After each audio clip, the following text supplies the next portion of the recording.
Why did you authorize the CIA to go into Venezuela? And is there more information you can share about these strikes on the alleged Well, I can't drug do boats in that, the but Caribbean? I authorized for two reasons, really. Number one, they have emptied their prisons into the United States of America. They came in through the, they came in through the border. They came in because we had an open border policy. And as soon as I heard that, I said, a lot of these countries, they're not the only country, but they're the worst abuser.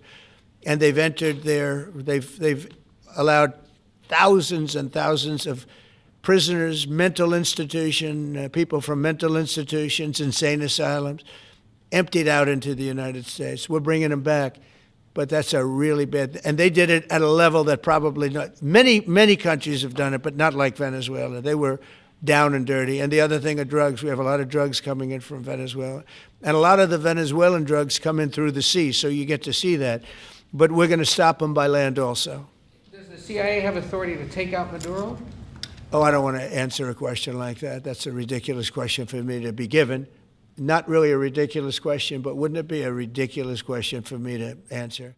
The ships, though, sir, there are Republicans and Democrats up on the Hill concerned that in the briefings they've gotten about those attacks, they're not necessarily getting information about who was on them and what exactly was on those ships. Can you ensure that? But they are given information that they were loaded up with drugs, and that's the thing that matters.